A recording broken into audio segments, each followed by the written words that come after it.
You've heard ghost stories.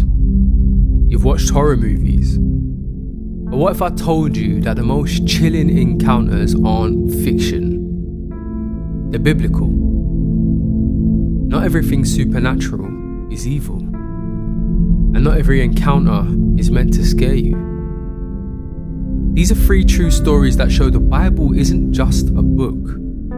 It's a warning, a lifeline, and a window into the unseen world that surrounds us. This first story is called The Man in White.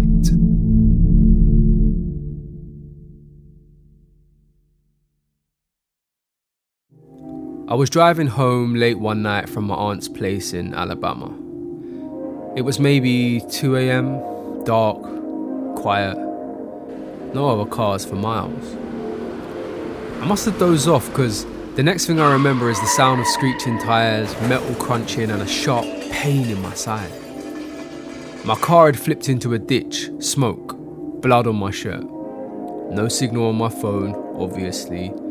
And then I saw him. A man in white. Glowing but not blinding.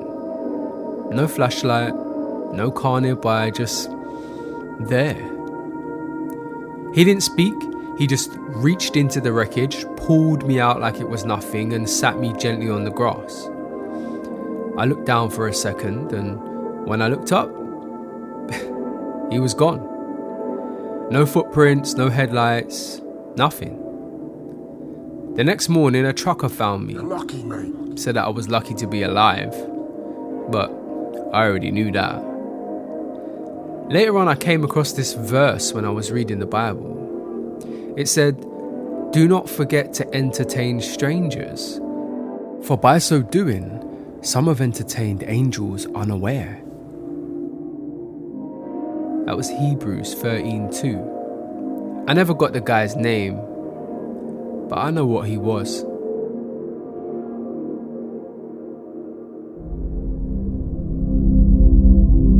What do you guys think? Was it just some random mysterious stranger passing by? Or maybe an angel? This second story is called The Shadow That Spoke.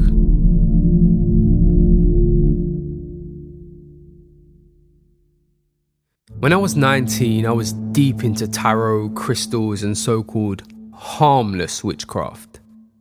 It started as curiosity, then it quickly turned into obsession.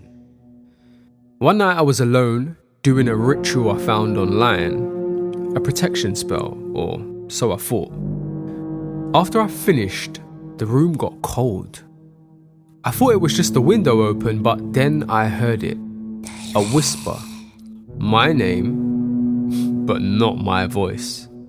I turned around, nothing there. Then a shadow moved across the ceiling, not on it, across it, like it was crawling inside the air itself. I was frozen. And then the voice came again. "You called me." That's when something in me screamed. I didn't even believe in Jesus like that, but I yelled out, "Our Father, who art in heaven," and it vanished. Instantly, like it was sucked out of the room. I burned everything that night. Cards, crystals, all of it. James 4:7 says, "Submit yourselves to God, resist the devil, and he will flee from you." I didn't just resist, I ran. And I never looked back.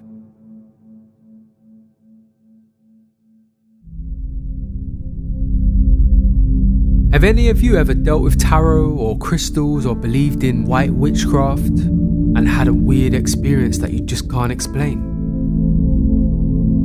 Let me know in the comments.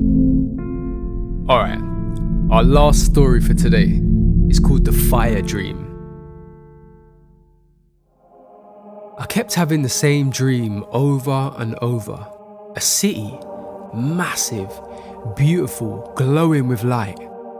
Then sirens, screams, fire falling from the sky. People running, faces I knew, my little cousins, my neighbours. And above it all was a voice saying, "Warn them, the time is short." Every time I woke up in a sweat after this dream. But the dream didn't stop happening until one day I picked up the Bible and I got to the book of Revelation, and while I was reading it, it just felt like electricity passing through my body, and I couldn't stop reading it. It felt like the dream was showing me something that hadn't happened yet. That was 2 years ago. And now, I hate to say it, but I preach on corners, online, wherever, because I know what I saw and I know what God told me. In the book of Joel, chapter 2, verse 28, it says, "In the last days, your young men will see visions. The city in flames." That wasn't a warning for me. It was a warning for all of us.